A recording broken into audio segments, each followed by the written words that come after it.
Hello, Mark. My name is Andrew. My student number is 19. I'm a freshman at NCUE, and today I'm going to read a speech of Elora Hardy, Magical Houses Made of Bamboo. When I was 9 years old, my mom asked me what I would want my house to look like, and I drew this fairy mushroom, and then she actually built it. Laughter. I don't think I realized this was so unusual at the time, and maybe I still haven't because I'm still designing houses. This is a six-story bespoke home on the island of Bali. It's built almost entirely from bamboo. The living room overlooks the valley from the fourth floor. You enter the house by a bridge. It can get hot in the tropics, so we make big curving roofs to catch the breeze. But some rooms have tall windows to keep the air conditioning in and the bugs out. This room we left open. We made an air-conditioned, tinted bed, and one client wanted a TV room in the corner of her living room. Boxing off an area with tall walls just didn't feel right, so instead we made this giant woven pod. Now we do have all the necessary luxuries like bathrooms. This one is a basket in the corner of the living room, and I gotta tell you, some people actually hesitate to use it. We have not quite figured out our acoustic insulation. Laughter. So there are lots of things that we're still working on, but one thing I have learned is that bamboo will treat you well if you use it right. It's actually a wild grass. It grows on otherwise unproductive land. Deep ravines, mountainsides, it lives off of rainwater, spring water, sunlight, and of the 1,450 species of bamboo that grow across the world. We use just seven of them. That's my dad. He's the one who got me building with bamboo, and he is standing in a clump of Dendroclomus aspern niger that he planted just 7 years ago. Each year, it sends up a new generation of shoots. That shoot, we watched it grow a meter in 3 days just last week. So we're talking about sustainable timber in 3 years. Now we harvest from hundreds of family-owned clumps. Beton, as we call it, is really long, up to 18 meters of usable length.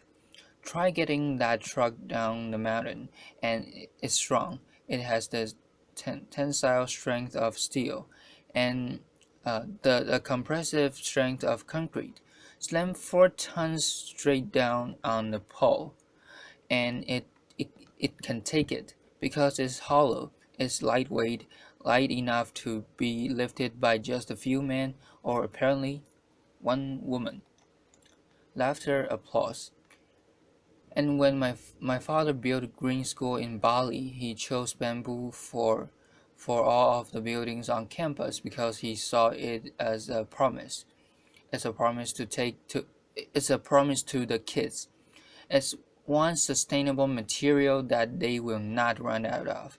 And when I first saw these structures under construction about 6 years ago, I thought it makes perfect sense.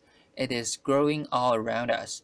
It's strong, it's elegant, it's earthquake resistant. Why hasn't this happened sooner, and what can we do with it next?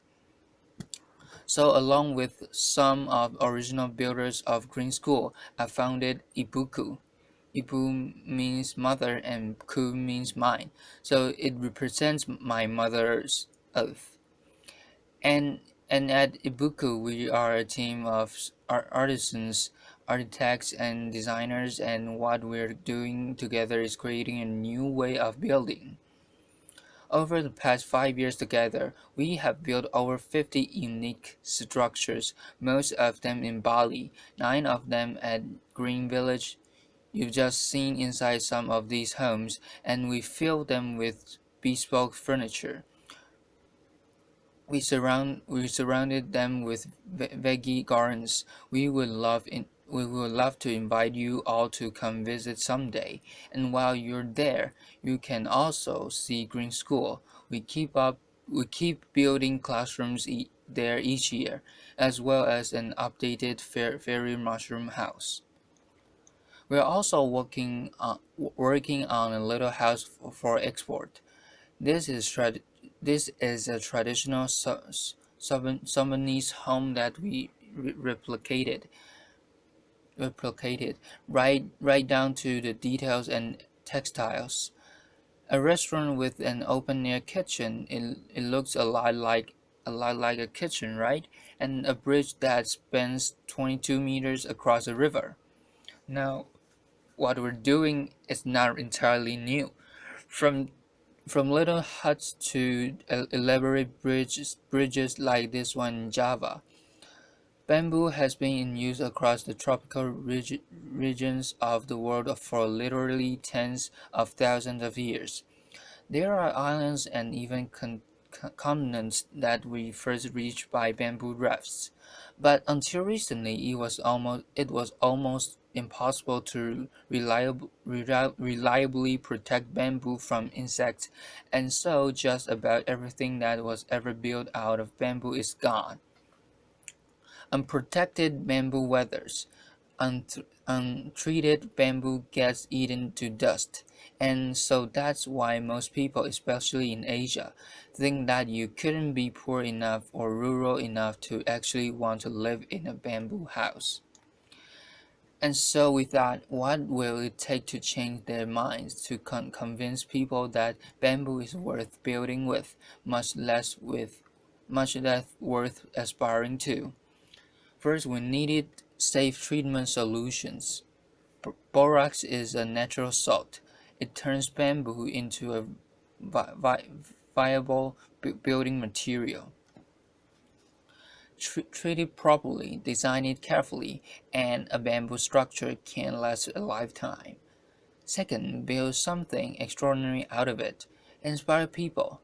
Fortunately, Balinese culture fosters craftsmanship.